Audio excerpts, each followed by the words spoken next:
Mic check, 1 2 1 2. Hi, my name is Georgette Pierre, and this is Black Nuanced podcast, dispelling the idea that all Black people are monoliths, because we're not. My guests and I bring our varying perspectives to pop culture, relationships, and things we go through that we can't always name.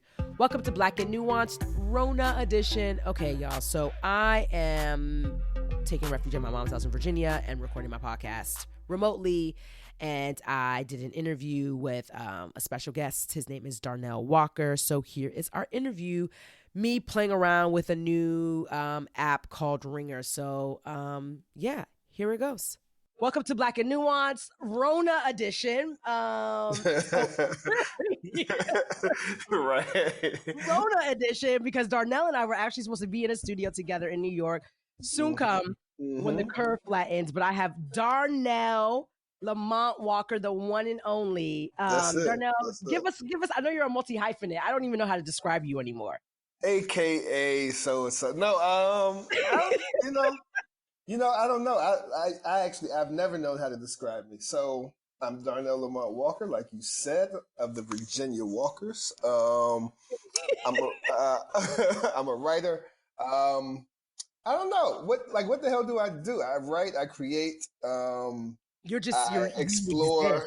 I have fun and I'm happy. I just love being happy. So I'm just a happy person, and that's it. I love it. I was thinking about you. I was like, Darnell is just so awesome. Like, he gives so much of his self to so many different people, and you just have like an eclectic group of people that love up on you and all this other stuff. So I can't wait to fuck around again in New York. Be right back at that sunken living room. When the world stops in the Right. So I took refuge in Virginia, Northern Virginia, at my mom's house. Darnell stayed in the Bronx. And you end up catching 95% sure you caught the Rona. 95, probably about 98% at this point.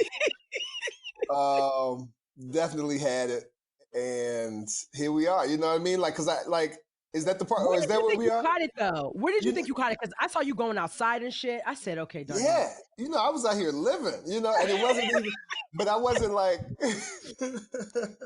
I wasn't one of those people who was having parties and going to like house parties and shit. But I was definitely like, my sanity is an essential worker, and he needs to go outside, and so, so I'm like, I'm down at Central Park, but I think I actually caught it before they told us not to go outside. Okay. Because by the time I got it, I was in the house. Like, by the time that I realized that, oh shit, I caught the Rona. Yeah. I was already in the house and like, yeah, we need to take this serious. Da da da. Okay, it had been for days, but I'm sitting at home, and I'm fortunate enough to still be working like 100% with my job. We're working from home, and I'm on a conference call. I'm on a video conference with one of my teammates, and I'm sitting there eating a Hot Pocket, right? And I put garlic and butter on it because why not, And I'm like, all right, cool. And I'm eating it, and I'm like, yo, I know I seasoned this, maybe because I microwaved it. I don't usually microwave food. And she's like, you okay? I was like, I can't even taste this thing. And she was like, you can't taste it. Oh my God, that's a symptom of Corona. And I was like, what? She was like, yeah. She was like, taste or smell. If you lose your taste or smell, that's like one of the symptoms. They're talking about it. And so immediately, like, I put the Hot Pocket down, I run to the kitchen, I run to the fridge, and I open up my my garlic. I had a jar of garlic. And I just take a long whiff, and I smelled nothing. Oh, wow. And I'm like, oh, shit, I caught the Rona. And then I'm like, and then everything makes sense. Like, you start thinking back, and I'm like, okay, so last week I did have a headache for 3 days. It was like a migraine. Like, I had a migraine. I took pills, nothing worked. And then I was like dizzy. And then that went away. So that was like Tuesday, Wednesday, Thursday, and part of Friday. Saturday and Sunday, I was fine. Like the end of Friday, Saturday, Sunday afternoon, I was fine. But thinking back from the moment I lost my sense of taste and smell, Sunday night is when it kicked in, because I remember I was eating fish sticks and I was like, these taste real bland. Maybe I got the wrong brand. And, you know, and y'all don't judge me on my eating habits. This is like my snack food. I actually cook real food. But when I'm writing, I got like some shit I can just quickly throw in the oven or, Right. on the stove. So I'm like, oh my God. So Sunday, Monday, Tuesday, and part of Wednesday, I couldn't taste or smell. And then it kind of gradually came back over the next few days. Wow. Yeah. And so what was the length of time then that you realized it went away? Yeah, so I'm like overall I'd say it was about a week and a half that everything lasted. Fortunately, I didn't have any of the horrible symptoms, like Right. I had a frat brother die recently. Oh no. Yeah, young guy too, 32, 33. Another one of my frat brothers who was hospitalized for 8 days, pneumonia in both his lungs, doing all that. Me, that was as bad as it got. And I know other people who have a very similar story, but what was crazy is my friends call the health department, call the doctor, blah, blah, blah. So I'm calling them in New York and they're like, listen, if you ain't dying, don't even come down here. Right. So right. So it was like we're not gonna test you. So if you're not dying, don't come. If you're dying, then come on down and we'll figure out what we can do with you. But otherwise, just stay at home for the next couple of weeks and don't expose anybody. And I'm like, all right, that's cool. That was a real concern because when I came down, I flew in March 16th, 17th to DC. And I'm like, yo, my mom's a nursing supervisor. I came from New York. Of course, they're going to test me. Mm-hmm. Nope. I went in there and she's asking all these questions to qualify my ass. And so when I read your story, I was like, yep, unless Darnell's lung was hanging out his chest, mm-hmm. they ain't going to see you. Exactly. They're not going to do it. They're not going to do it. That's just what it is. Yeah, because you were doing some tea, like some homeopathic methods and remedies and stuff like that, though, right? Yeah, so I'm like, I was drinking like the tea, like they kept saying, drink hot stuff. So Yep. hot drinks, in case it kills the virus. Like no one knows what to do for real. So Yeah. I was just taking all the advice of like, all right, well, if they're telling the truth, like it ain't gonna hurt because I like tea anyway. So I was drinking like hot teas. I was doing the steaming. I was putting water on the stove, putting the towel over my head and just steaming for like, I was putting like the baby on and be like, all right, I'm gonna do it the baby song. So for the length of this song, I'm gonna go ahead and steam. I can visualize that too. Yeah, absolutely. Like rapping and shit. Like, so, cause they like, the virus can't stand heat. So if you breathe it in, blah, blah, blah. I'm like, listen, I don't even know if this is true. A lot of y'all Hotep folks talking about it. I'm gonna try it just because it can't hurt. And so after a couple of days it went away. And then I just told my friends to do the same. And who knows if it's working, but the people who are doing it, they're like, yeah, I'm good. And the people I know who had the exact same symptoms did what I did. And they're like, yeah, it gradually came back. I'm glad to hear that you're alive and well, Darnell. As everyone's comments there, we couldn't lose you, but you would be the one to live and tell. Somebody got to tell the story. And I'm telling you, I know how I go. I don't know how I go. I know when I go. And this is not the year that I die. So it's all right. So I wasn't even concerned about it. Right. I mean, the fact that we heard, like, when the moment I saw it after the fact, I was just like, Darnell would be the one to catch it, but he also would be the one to get rid of it. Right. And it's funny that because, like when you were here, we were talking about, I was like, maybe going to Virginia, blah, blah, blah.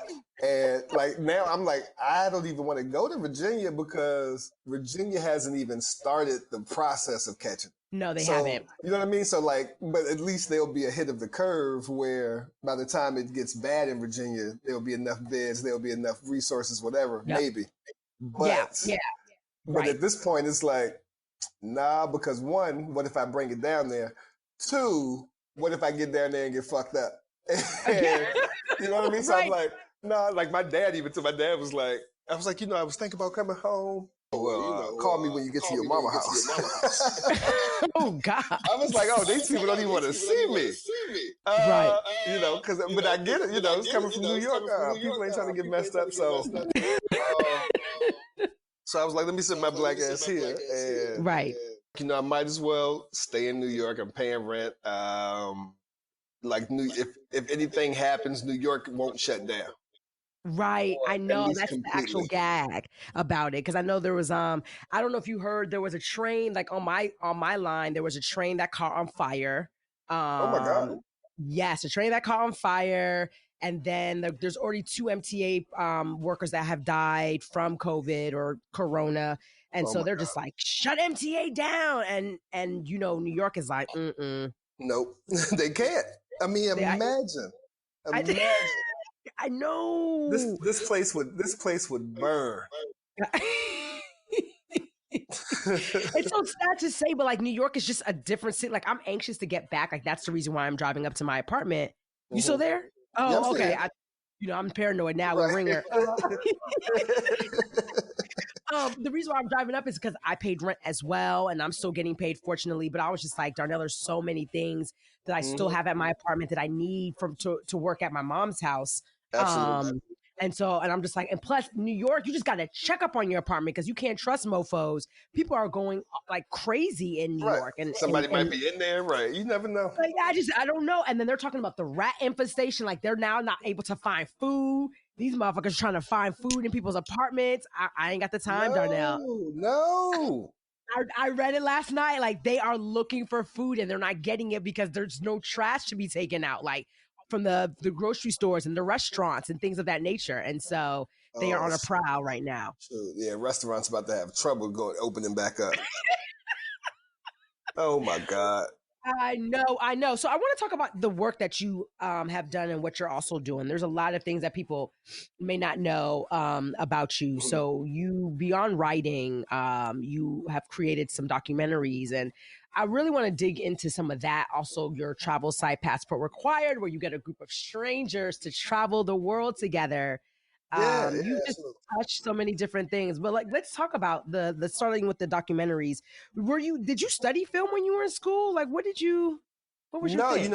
it's funny. No, my degrees, none of my degrees are in film. But I always wanted to get into filmmaking. Like that's always been a life dream, but I didn't see the point in me going to school for it because I had so Okay. many other interests and whatnot, and I felt like anything I needed to learn about film, I could learn on set or interning or by just working on a set. And what I wanted to do in life, I needed to go to school for. So I was like, okay, let me choose one to go to school for and one to work in. So I kind of like split my time between the two. But like, yeah, getting into filmmaking was um, every step along the way has been kind of strange. Like I worked at a university for a little bit after I finished um, my last degree. So I went and worked at UVA, and I was there for about I don't even know like 9 months. Went to LA. And at this point, I think I did a few internships, helping out like on Mm-hmm. some film sets and learning a little bit about film. But I always knew I wanted to be a writer, and so I kind of took like this approach where whatever gets my foot in the door, that's what I'm going to do, and that's what you got to do sometimes. So I created like this fake ass resume, and used it, and was like, all right, let's see what I can get, and that got me they got my foot in the door, got me to like some great connections, and helped me build what's now a real resume. But then also like I was like, I want to write, I want to write, I want to write. But the whole journey of getting to the writing part, like I just kept running into other things. So like, Freddie, what happened with documentary filmmaking, like Freddie Gray died. I was going to Europe for a party, and it was like the week after Freddie Gray died, and a friend was like, "What are you going to Europe for? Are you trying to seek asylum over there?" And I was like, "Because my first stop was Norway," and I was like, "That's not a bad idea." So I just grabbed my camera and my cell phone and was like, "Huh." So I just went from country to country, interviewing people um, about whether they would accept African Americans if we were so afraid of losing our lives in the U.S. Mm-hmm. Um, and a lot of them, they gave answers. I got home with like a ton of footage. I went from like Norway to London to Amsterdam and Paris and so forth. And got home with all this footage, and someone said, you should put it together. So I got a friend of mine to teach me how to edit and put this film together. And someone said, put it in a film festival. I put it in a film festival, and someone was like, oh, I didn't know you were a filmmaker. And I was like, oh, okay, well, if that's what you want to call me, I guess I am. Sure. So that's what happened. So like I had that documentary, and that kind of just led to like the next documentary. So the first one was Seeking Asylum, about Black people living in America, afraid of losing our lives to the American system and all of that. And then that led me into a documentary about mental health, because I wanted to talk about Black mental health, which is the obvious next step in talking about being in a place like this. And then and then when talking about mental health, I met a lot of people in that film whose mental health or mental illness journey, started with sexual assault. And so then that led me to my last film, which was Set Yourself on Fire. And so one thing just led to another that led to another. And I keep promising myself that I'm going to tell a happy story with film. Please do. I need to, which is so funny because, now I'm working, like, I'm on the Blues Clues writing team. I'm doing like children's television and children's content. And it's like, this is happy. And so when people are like, what's your background? I'm like, oh, yeah, no, I got like these 3 documentaries that are sad as fuck. And they're like, oh, shit. These don't really go hand in hand. I'm like, yeah, but I needed something happy, so I came over to the kids' world. But yeah. So like making documentaries was never really a part of the plan, but it happened. I got it, I started in casting, which was never a part of the plan. And, but it all happened, and it led me everywhere. Like, it led me to a lot of necessary places, which was cool. Yep. Now I'm writing, but I still want to make documentaries and do like all this other stuff as well. Yeah, no, I already, like, when I was writing, and I was just like, I understand why Darnell has a playlist for all of the things when it comes to writing. Like, I was in the zone when I started playing the playlist of songs I would want for my scripted series. And I was just like, I have to have Darnell as a co-creator, co-writer, something, because I was like, oh, this shit is not easy. I only got 5 pages and I got to do another 20. And I was like, and Darnell is doing this for multiple episodes. Right. Yeah. Because we're just writing. And I just took on another project that's pretty dope with a Black writer out of Seattle. And, it's dope. And it's like, yeah, we're just putting this stuff out there, but it's necessary. You got to find that stuff that puts you in that zone, because it's hard. It's hard work. And, when you it's funny because I was telling a friend of mine the other day, Kirk Moore, who's a writer for like multiple shows now, and he's doing big things. And, we were coming up together in LA. Both of us just wanted to be writers and trying to figure out how to get in there. And I was telling him, like, he got on long before I did. And I remember trying to connect with him after that. He's like, man, I promise I really just don't have time. And being a writer now, it's like, yo, this is what the hell he was talking about. Like, why does writing take this much time? Oh, like, man. It's a hard job. Like, I've had a deadline I've had deadlines since November. Like, every other day, it's like, and then one ends and you're like, whew, I get like a week to just chill. And then suddenly somebody's calling like, hey, could you send this in? Do you have a sample for this? Can I get this? Can I do this? You want to work on this project? And it's all stuff you want. Well, for me, it's all stuff that I want to do. And so it's like, yeah, okay, cool. All right, yeah. I can do that. I can do that. Yeah. And so it's fun. I love it. But you got to love what you do. But yeah, I love it. I know. I mean, I feel like you have to also be bought into the content. Like, for you, it's the irony is you left the town of Hollywood and you got your break in New York when all that work is usually in LA. And it kind of, that to me, that was the irony, that you were able to get put on very quickly in New York when it took you so many time. Yeah, which is funny because I came back, I was living in South Africa for a few years, and then I came back to accept the fellowship with Sesame Street. And then, but the people at Sesame Street, Susan Kim and Sophie, and they were saying, there's a lot of work in New York. Stay in New York. But me, having lived in LA and knowing LA and knowing the people in LA, and I've lived in New York too, but knowing how LA works, I was like, nah, you know, I'm gonna go to LA. I think that's where most of the stuff is. And got to LA, and there was nothing. And I was connecting with writers at DreamWorks and Disney and Pixar, all the stuff, and having meetings. And they were all saying, "Why did you come out here? You should have stayed in New York." And I'm like, really? They were like, "I wish I would have stayed in New York when I was there. Now I'm here, and it's hard. When this job ends, I don't know what I'm going to do." And literally in New York, they were, you know, not well, yeah, it's. I guess it's safe to say they were like offering jobs often. Like, hey, how'd you like to work on this project? Hey, this is something. Would you like to work on this? And so, like, I haven't been without a project yet. You know what I mean? I think So that's so. it is I mean, strange. yeah. I think it, but that says a lot about LA too. You know, we know LA Hmm. has its qualms when it comes to the industry. Oh, Um, absolutely. with as far as passport required, were you doing that before you started dabbling in multiple things? And what is passport required for those that don't know? Yeah, so passport required is I started this company back in 2015. We travel the world and we take a bunch of strangers on secret trips so they don't know where they're going. Have no, until a couple days before you sign up. No trip costs more. You know, like the trips are very as far as traveling the way we travel and you know going places we go. The trips are very cheap. Yep. There's a set price. It includes your airfare and lodging for $1,200 or less for a week. So that's what it is. It's funny. Like that was another thing that just happened. I was traveling. I was a solo traveler. Like I love traveling by myself. I was going to many, many places, and then for like cheap. Like I'm cheap, and I came back from. Right. I came back for a frugal or, you know, whatever, Right. whatever word we're using.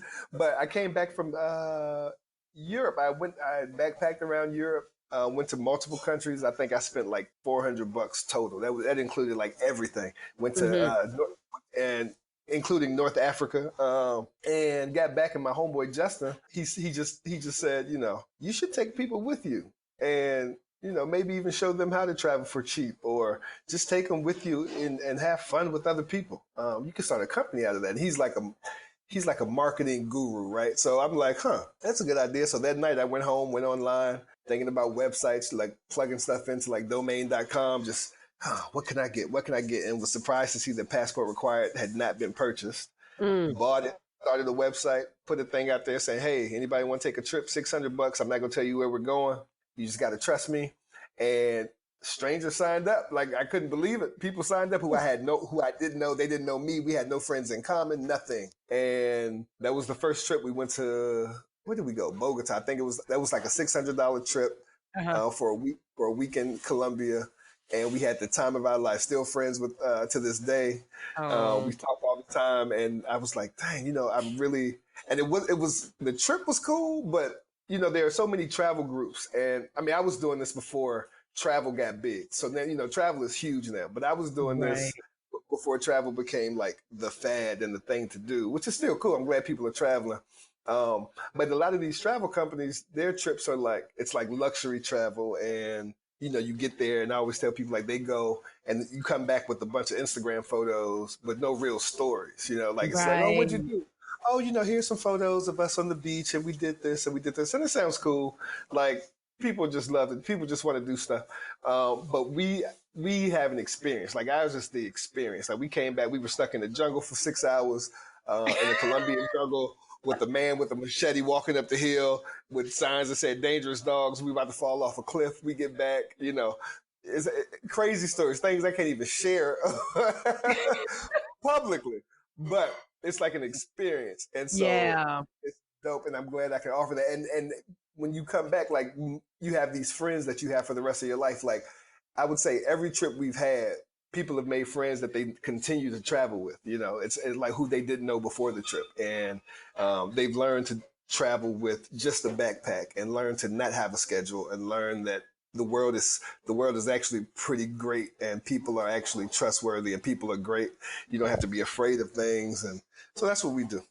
Yeah, I actually need to get in on one of your trips because I am actually anal about schedules and I always want to know and have some type of semblance of Mhm. control over what's happening. But there's an inkling of like, well, if it's Darnell, like I already know what Right. I'm signing up for. So I have to Right. relieve all of these things if I am going to sign up for a trip. Exactly. But you know, but it's funny because those are the people who do the best on the trip. Like they come back and they learn the most about themselves. Right. And like I had one woman, Julie. It was so funny because leading up to the trip, like 2.5 months leading up to the trip, she's crying, like literally in tears about how she's going to go on a week-long trip to a place she doesn't know, and she can only pack a backpack.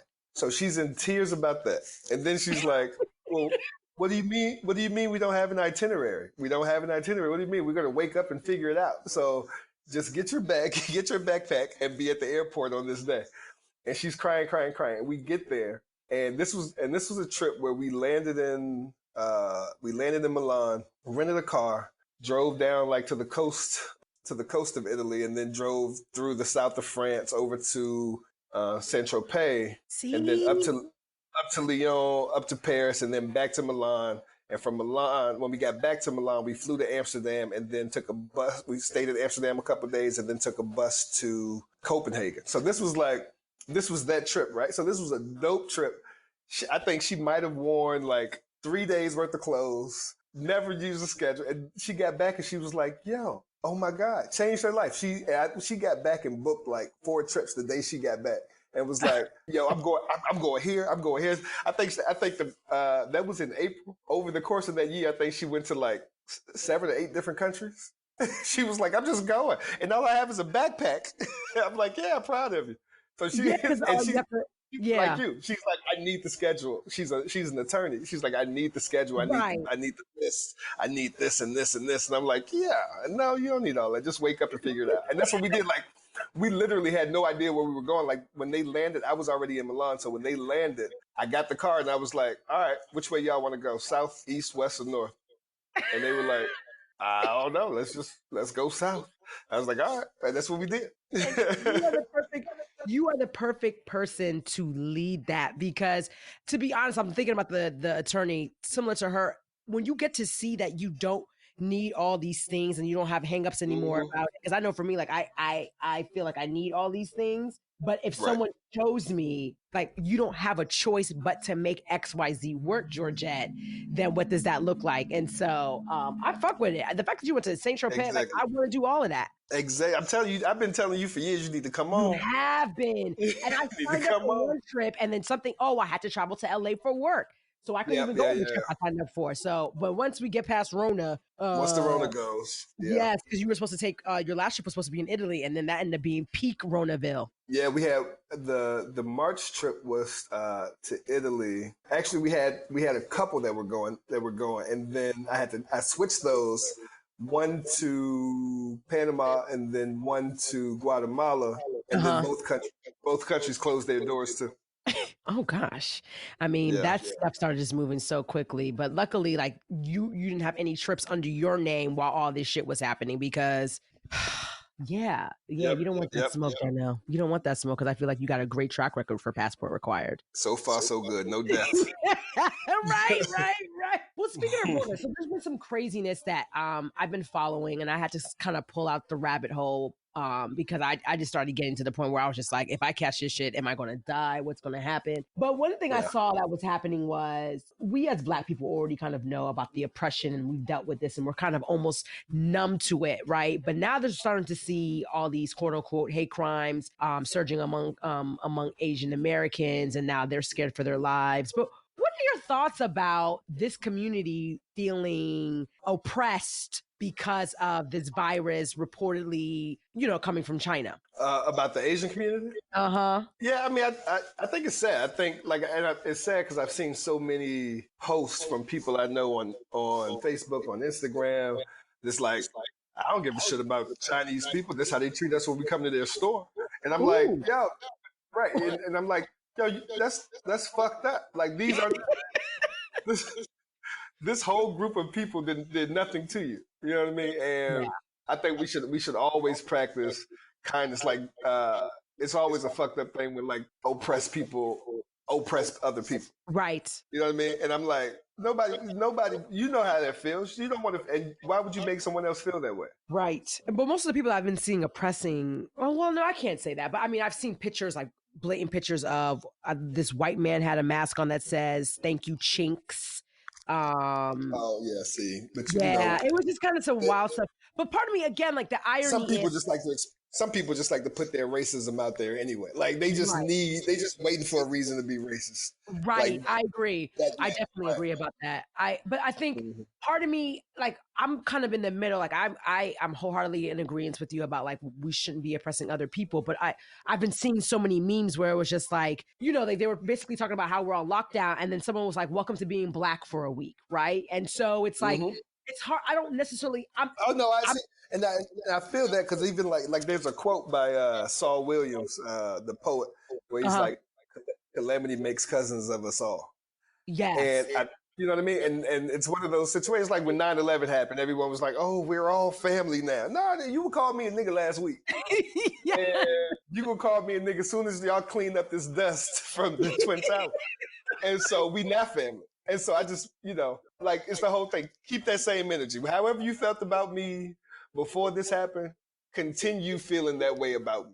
Well, that's Uh, the point that I'm making, and that's why I'm like I get torn about it because like I don't think any group should be oppressed, but it's like we're focusing on the Asian community right now, but are you all going to have empathy for the Black community because we've been going through this with Black Lives Matter?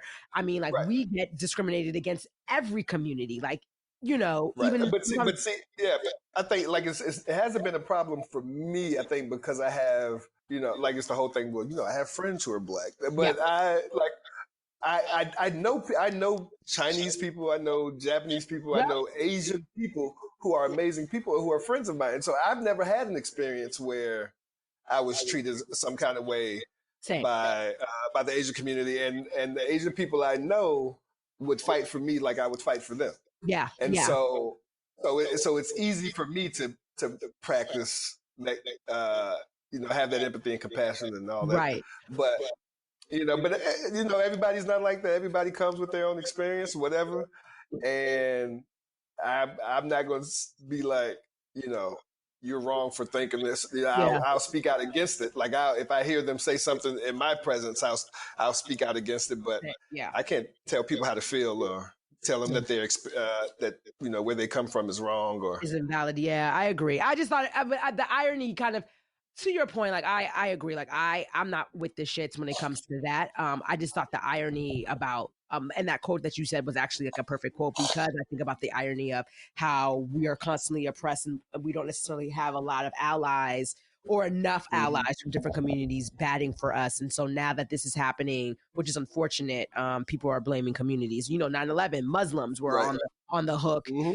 Now with all of this happening, Asian Americans or the Asian communities on the hook, like but domestic terrorism from white men they're never on the hook, right? Like so it's kind of one of those types of things too. And so I just thought that was really Hmm. interesting. Absolutely. Speaking of white people, so did you see the word Karen trending on Twitter a couple of nights ago? I loved it. Oh Yes, I've my seen it. gosh. So I had to look Uh, into it because I actually had no idea why Karen was trending. And so when I found out, Darnell, I was like, y'all can't be serious. So oh, they essentially, serious. they were serious. So essentially, Hmm. I think I saw the article in Blabbity, but and I also saw it on a Twitter account where they were doing a poll. But essentially, they were basically comparing the word or the term Karen as being as racially offensive as the N word or nigger. And so the whole gag was like, okay, so you can write out Karen, but you're not willing to write out the N word. So which one is really doing more Hmm. damage? But There what we were your go. thoughts about that? Oh, I'm here for it. Like, first of all, it doesn't compare in the least, and it's kind of like there are white people, and then there are people who act white. You know what I mean? Like, there's it's like, like I have many friends who are white, Yeah, but none of them are white people. yeah, Karen is for white people. Those people who call the cops on you at the barbecue, yep, who call the police on your kids when they trying to sell lemonade on the street. yep. Like it's for those people. Like I remember a couple years ago when all the racist men came to my hometown, Charlottesville, Oh yeah, and and there was a black farmer there, and they were like, they asked him, they said, how do you feel about all the racists coming here, the Nazis and so and so? He was like, oh, I'm not worried about that. I'm more afraid of white women in yoga pants. And I was like, absolutely. that And that's Karen, because Karen is that white woman who believes with all her heart that what she's doing is the right thing, but she's doing way more damage than that's necessary. So it's like, nope, you're Karen. That's who you are, and you need to accept it. You haven't been oppressed, and you are not in a group that's fearing for your life. Black people we ain't gonna kill you. We're not even gonna put our hands on you. Yeah. Like even all those videos of those Karens calling the police on black people, not one person put their hands on them, which kind of made me sad because I said I wish I was in the park. I long for the day that I'm at a park and a woman comes over there, somebody comes over there and calls the police on me because I'm barbecuing, and then gets in my face. Not happening. I don't handle racism well. But for those people who they did that to, you know. I hear you. I think it's kind of utterly ridiculous to your point, but I think the issue that I have with it was, and it was so funny that you said the yoga pants because it made me think about that scene in Bigger on BET Plus where it was a vet, and it was the woman with yoga pants that told, and then she ended up apologizing for it, and so, but I think I loved a lot of the tweets, and I'm going to put the article up and the reference links in the show notes, but I loved some of the tweets that were just like when they had the photos of like the 1960s and black people were marching, and they were like, unless she's yelling Karen at her, like a white woman yelling at a black woman, like you saw all these things and people were kind of, kind of mimicking what the conversation was. They're just like, there's no way that you're not going to ever be able to convince me that Karen is oppressive, that Karen has been systematically used to lessen, a community and all these other things. And I was just like, I didn't have the energy, Darnell, to go back and forth because I was boiling. Like I was about to be like, y'all can't be fucking serious. I'm telling you, like it's one of those cases where people want to be like, you have groups who don't want to be oppressed, and they want to be, in order to not be oppressed, you need to be the oppressor, they feel like. Right. So you got the people who are going against the Asian community. But then you got groups like Karen who want to be oppressed so bad. They want to be, so they look for all the ways that we could possibly oppress them. Yes. So it's like, it's like when they take up an issue and they stand with the dogs, it's like, this is how they're treating the dogs. But this ain't got shit to do with you. No. And so, it's like, okay, like when the whole Michael Vick situation, somebody got to fight for the dogs, but you are not that dog. And so don't make it seem like people are going against you, But it's, people want to be oppressed so bad. Listen, I don't know if you've heard of the new app called Quibi, but Lena Waithe, it's a mobile content only or mobile only content app. And Lena Waithe has a show on there called You Ain't Got These. But she opened up one of her episodes, Darnell, and she was like, Black people are magical. And she started talking about like, Black people, we built this country on our, put the country on our backs and all this other stuff. And then she ended it. She was just like, we have this magic and white people want it. And the camera just deadpanned at her making this face like, and white people want it. And I was just like, that's it. Like, I was like, come on, Lena, for being unapologetically Black. I love it. Like, she does not care. And I think that perfectly described everything. Absolutely. That was the tweet, right? Like, that's the caption, Lena. That's the caption. So, anywho, going into this last segment called All of the Things, which is usually lighthearted. I know this movie came out 2 months ago, Darnell, but I wanted to still bring it back because now people ain't got shit else to do, right? And they're probably going to drop this movie really soon on somebody's streaming platform. But we saw the preview or the premiere of The Photograph with Issa Rae and Lakeith Stanfield. Okay, so now it's nestled in a little bit. Now you had 2 months to nestle in. What are your thoughts about it, and what were your takeaways like overall?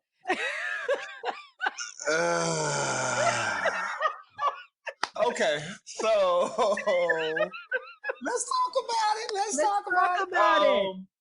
No, so so we saw it together. My initial reaction was, wow, y'all did okay. I feel it. I felt Black love all through the film. I feel like they did a good job with bringing back that 90s movie feel. Like they said, it's been 25 years or whatever since we had a story that was just about Black love, right? Yeah. And I feel like, okay, y'all made that movie. I think though, like the more I had time to think about it, and I still like the film. I still enjoyed it, and I still think it did its job. But I'm a huge Love Jones fan, and Yes. I think that the movie paid far too much homage to Love Jones, Mm-hmm. and so it's hard for me to see it as an original film when there were so many scenes that felt like they for me came directly out of Love Jones. I mean, Right. to like when he comes in and takes the camera from her, the ending, like there's just so much. I was way more interested in the mom's love story. Like that's the story I wanted to hear. Yeah, I Um, could see that. I could you know see what I mean? that. Yeah, like Issa and Lakeith's story, I wasn't that interested in.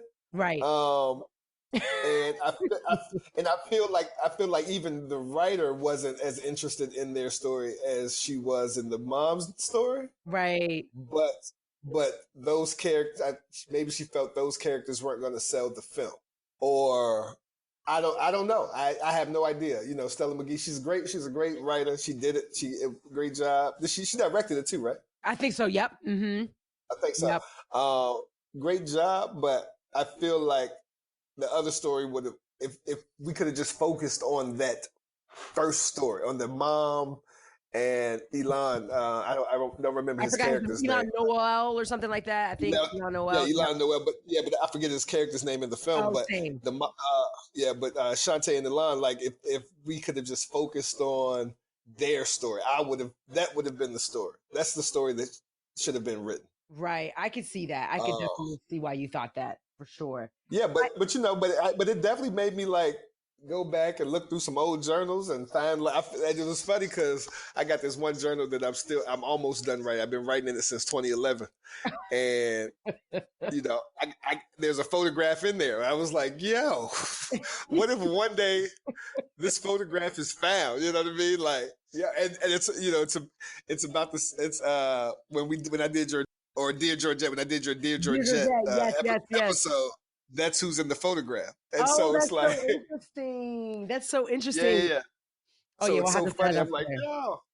Yeah. I'm So gonna have to throw those links that you were in there. I mean, I left kind of in my feelings because around that time there was a guy that I thought I was like, I never really cared to get married, Darnell. Like I've just seen too much shit happen with people that I know that are married or got divorced. And I was just like, I don't know if I want that. But if I got the closest person I ever thought I was going to marry was this person. So remember how we were talking and drinking at the after party, and I felt compelled to write this love letter, and I haven't written a letter. He was the second person that ever received like a handwritten letter, and it started making me think about so many things, like why we treat love and relationships, or as ownership. Like I don't know. Like I don't necessarily know how to navigate relationships. Like, what are your thoughts about like your experiences being in relationships, and have you been in any long-term relationships? I almost feel like you're just so free and you just exist, right? Like people are experiencing you, Darnell. Yeah.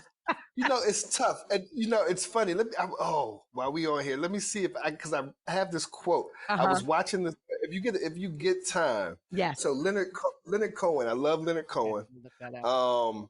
And so I was on the plane. Shit, it's going.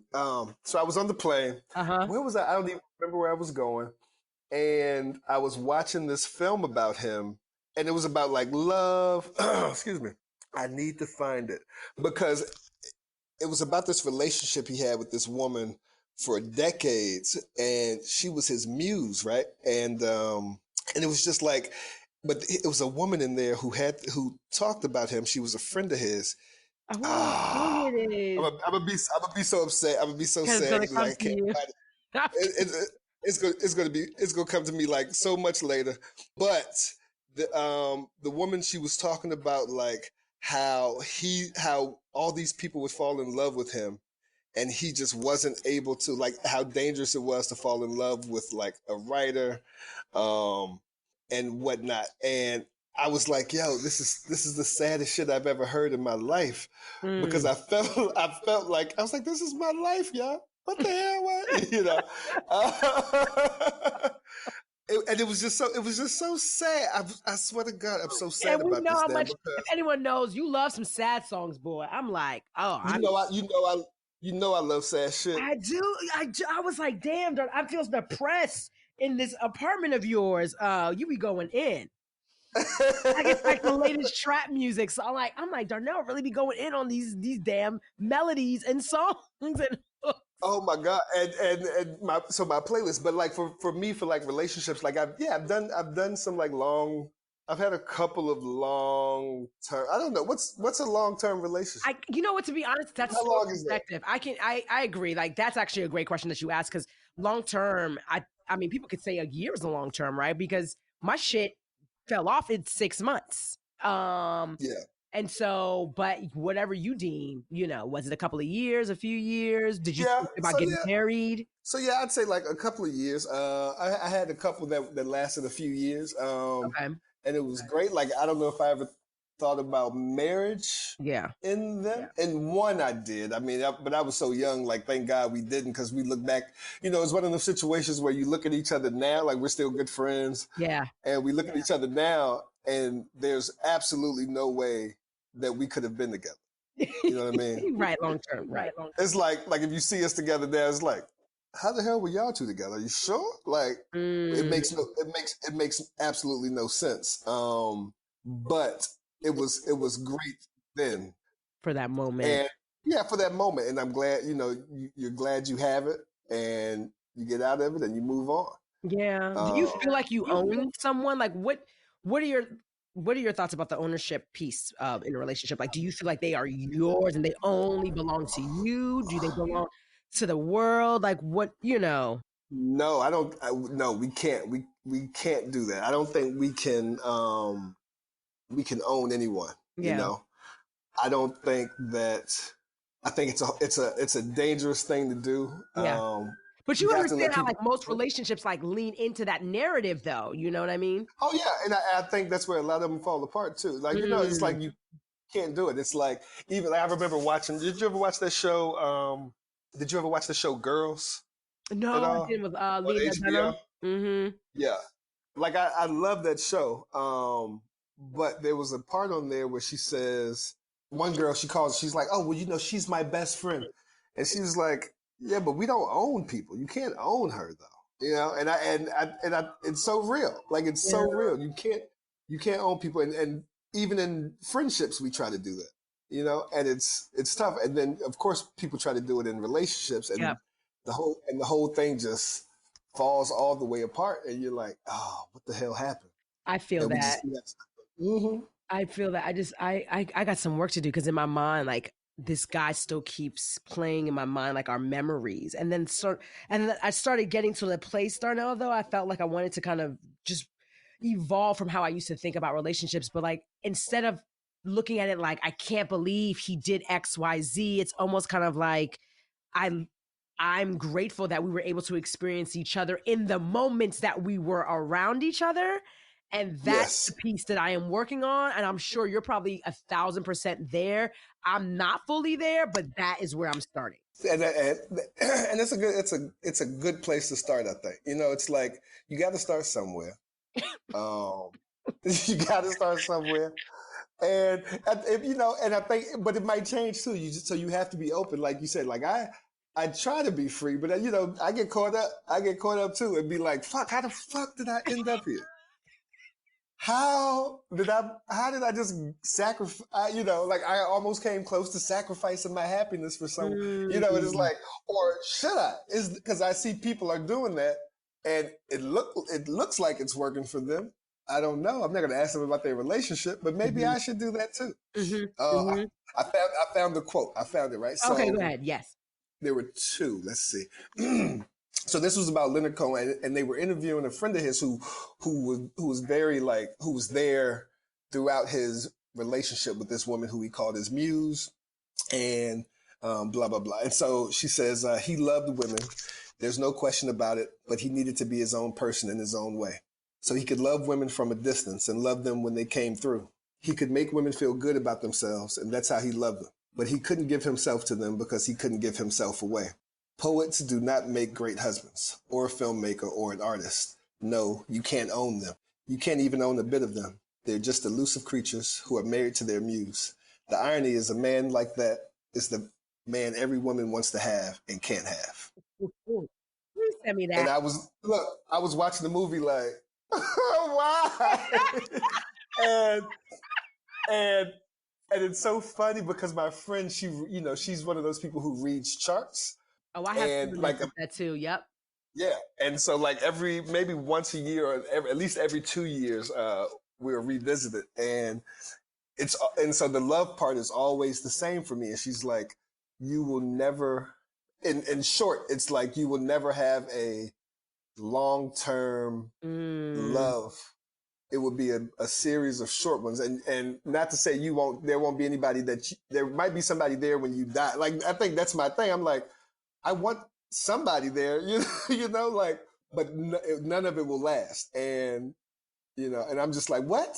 But that's not even fair. It's funny how you say it's not fair, but it might not even be fair to the people that want you. Absolutely. Absolutely. Because I think, it's one of those things where it's like, what happens if I do decide to say, okay, you know what, I'm going to do it. But then I become this person that hates that life. Yep. And then I resent you. I resent you for making me do it. Mm-hmm. Or not making me do it. I resent you for letting me do it. Mm-hmm. Mm-hmm. I actually feel like that person was wrapped up in that quote, like they're married to their muse. And I can definitely see that being you as well. Like, and I think that is the epitome of Darnell. Absolutely. And so when I heard it, I'm just like, yeah. Was there a second quote? This is what became. Those were the two. I just read them together. Oh, they sounded like they went together. I was like, oh, okay. Excuse me. No, I respect it. I love it. Yeah. So, in short, what are you doing relationship wise? Are you kind of just existing? You're, keeping yourself occupied with people and just kind of going about life like that, or are you looking to at least have someone that you can call and laugh with? I feel like you have friends that you could do that with, but is there like intimacy that you're looking for?